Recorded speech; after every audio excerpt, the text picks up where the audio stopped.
part 2. Working on a MK3 PX2 wild track, putting a safari bull bar on, guys. So as before referred to part 1, in this video we've already got the cradle on, as you can see. We've already got the brackets on. On the corners over here, sitting here.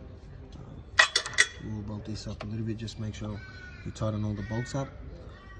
Our electrical wiring's already run down, ready to go. We've still got the mud guard on there. You don't cut that till the end. That's your plug for the sensors. We'll show where that goes for the computer. So same side, your wires for your blinker, your parker, and fog lights. Okay, so the cradle's on, as you can see here. We'll go off to the bull bar.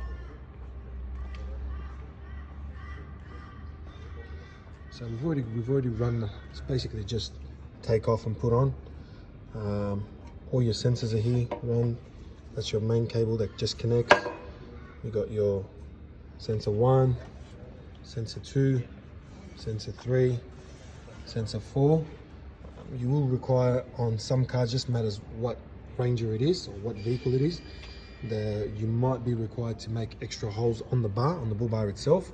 Our bull bars come with 4 sensor holes. We've had to drill one, because on the PX2, on this model, it had 6 altogether. So we've had to drill 1 extra on the side and 1 on the other side. Also, with the computer, you would need to remove it and mount it on to the front of the bar. So as you can see over here, there is a few ways of doing it. You just have to look at it and see. We've used the manufacturer's housing to place it here. There is already slotted holes here on this side and on this side as well that you can use. We've based it pretty enough for it not to go anywhere, so it's pretty firm there, sitting there. Just gets plugged in the back. That's pretty much it. Some people do use a bit of Sikaflex on the corners, but I mean, here we're pretty confident that it's pretty well put on. It's not moving anywhere. Okay, so that's ready to be installed. So we'll put that on. Always good to have someone there helping you. So we've got 2 boys here today just going to help us put this bar on.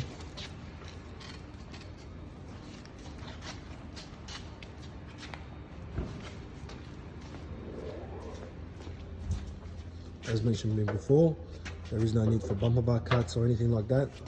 At Aussie 4x4, our bull bars are full bumper bar replacement.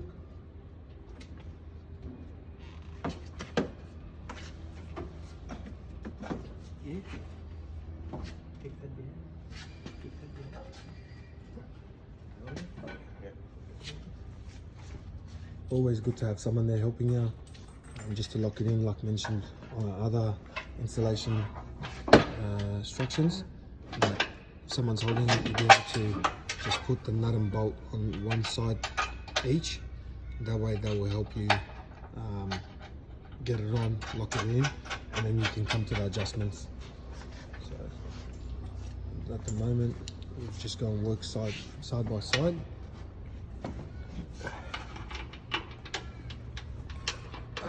ايش بدي؟ ماني شيء. Let me see.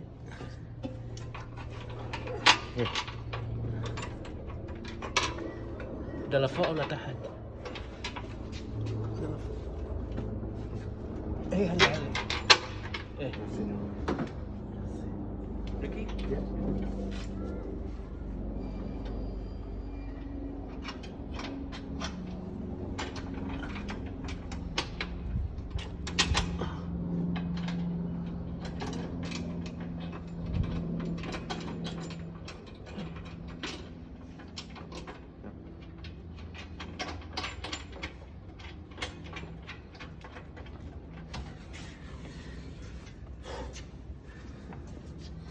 So bolts are already done.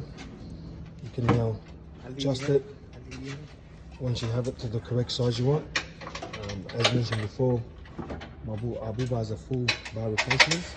So under here, as you can see, these holes that are here, the eyelid will sit there, and that will cover that gap between that.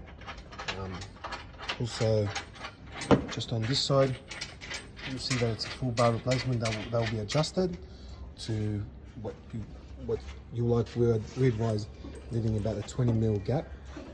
That way, if there is any movement in the bar, they will basically won't damage the guard or the headline, the guard or the headlights.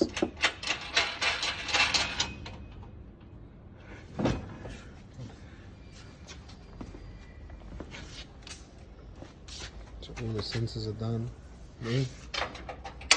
Basically, it's just moving side to side. Please make sure these are installed beforehand as well. As you can see here, computer's well stuck there. That's not going anywhere. Right, Thank you. we'll show you the finish, part 3, and you'll be able to see when it's put on and everything's adjusted.